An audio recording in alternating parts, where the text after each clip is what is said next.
এই স্বৈরাচারী সরকারের বিরুদ্ধে যে প্রতিবাদ, সেই প্রতিবাদে একটা গুরুত্বপূর্ণ ভূমিকা ছিল বিদেশে যে প্রায় 1 কোটি, এখন বলা হয় প্রায় 1 কোটি বাংলাদেশি বিদেশে বসবাস করে, তাদের যে এই স্বৈরাচারী আওয়ামী সরকারের বিরুদ্ধে প্রতিবাদ, সেই প্রতিবাদের যে ফলাফল আজকে ছাত্র জনতার বিপ্লবের মাধ্যমে অর্জিত হয়েছে, তারই ফলশ্রুতিতে আজকে আমরা এখানে এসেছি।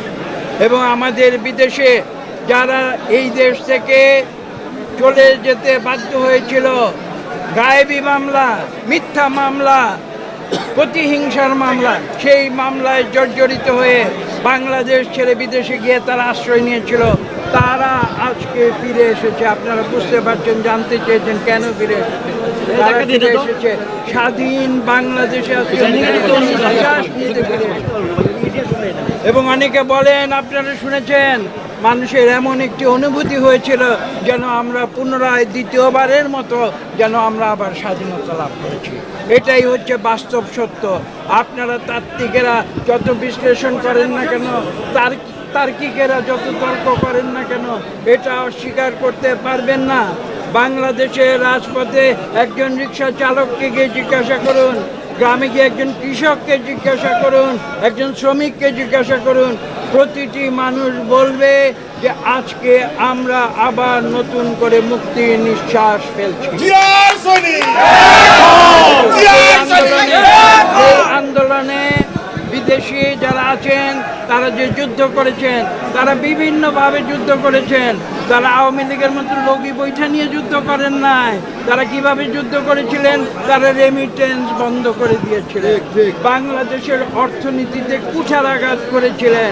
এবং আজকে যে আওয়ামী লীগ সরকারের যে পতন, সেই আওয়ামী লীগ সরকারের পতনের আরও একটি প্রধান কারণ তাদের অর্থনৈতিক যে ব্যর্থতা, তাদের দুর্নীতি, তাদের লুটপাট। তারা লক্ষ কোটি টাকা এদেশ থেকে পাচার করে বিদেশে নিয়ে গিয়েছিল। এই সমস্ত বিষয়ে বিদেশে যারা বাঙালি রয়েছে, তাদের যে অবদান, সে অবদানের স্বীকৃতি হিসেবেও আজকে আমরা এখানে এসেছি। যে বক্তব্য দীর্ঘ করতে চাই না, সর্বশেষ যে বিষয়টি নিয়ে প্রশ্ন করেছেন, আজকে আমরা এই যে ইন্টারিম গভর্নমেন্ট, অন্তর্বর্তীকালীন সরকার, তাদেরকে আমরা ধন্যবাদ জানাই। তারা একটি ভালো ব্যবস্থা নিয়েছে, একটি নির্বাচন কমিশন তারা প্রতিষ্ঠা করেছে। আমি বিশ্বাস করব এই নির্বাচন কমিশন তাদের সবচেয়ে গুরুত্বপূর্ণ সংস্কার পৃথিবীতে হাজার হাজার হতে পারে। পৃথিবীর আদিমকাল থেকে পৃথিবীতে মানব সভ্যতা সংস্কারের মাধ্যমে উন্নত থেকে উন্নততর হয়েছে।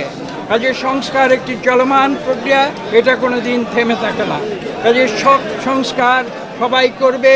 আজকে যে আমরা সংস্কার করছি, আগামীকাল সেটাকে আবার সংস্কার করতে হবে। কাজে এ কথা ভুলে গিয়ে আমাদের যেটা মনে রাখতে হবে যে এই ছাত্র জনতা বর্তমান অন্তর্বর্তীকালীন সরকারকে একটি ম্যান্ডেট দিয়েছে। ম্যান্ডেটটি কি? স্বৈরাচার থেকে গণতন্ত্রে রূপান্তর করতে হবে। এটাই হচ্ছে এই সরকারের মূল এবং প্রধান ম্যান্ডেট। এবং সেই ম্যান্ডেট পালন করার জন্যে যে সমস্ত অত্যাবশ্যকীয় যে সংস্কার আছে, সেগুলো তারা সম্পাদন করবে। এবং আমি বলেছি, তার একটি গুরুত্বপূর্ণ সংস্কার ছিল নির্বাচন কমিশন পুনর্গঠন। সেটা তারা করেছে এবং এর জন্য আমরা তাকে ধন্যবাদ জানাই। আমরা এটাও বলেছি যে এই সরকারের সঙ্গে আমরা সর্বভাবে সহযোগিতা করছি, কিন্তু এই সরকারকে অহেতুক কোনো বিলম্ব করলে হবে না। তাদেরকে অত্যাবশ্যক যে সংস্কার, সেগুলো সম্পাদন করে অনতিবিলম্বে বাংলাদেশে একটি সুষ্ঠু নিরপেক্ষ নির্বাচন দিতে হবে।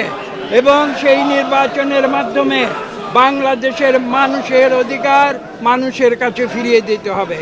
এটা শুধু মানুষের ভোটের অধিকার নয়, এটা মানুষের কথা বলার অধিকার, এটা মানুষের বেঁচে থাকার অধিকার। এবং আপনারা আজকে যারা মিডিয়া আছেন, আপনাদের মিডিয়া স্বাধীনতার অধিকারও কিন্তু এই আগামী সুষ্ঠু নিরপেক্ষ নির্বাচনের সঙ্গে ওতপ্রোতভাবে জড়িত আছে। কাজে এই কথাগুলো আমি স্পষ্ট ভাষায় বলে দিতে চাই। আমরা আশা করি এই সরকার অনতিবিলম্বে একটি সুষ্ঠু নির্বাচন দেবে যে নির্বাচনের মাধ্যমে সত্যিকার জনপ্রতিনিধিদের দিয়ে একটা পার্লামেন্ট গঠিত হবে এবং সেই পার্লামেন্ট একটি জনগণের সরকার গঠন করবে। বিএনপি ক্ষমতার জন্য রাজনীতি করে না, আমরা জনগণের সেবা করার জন্য রাজনীতি করি।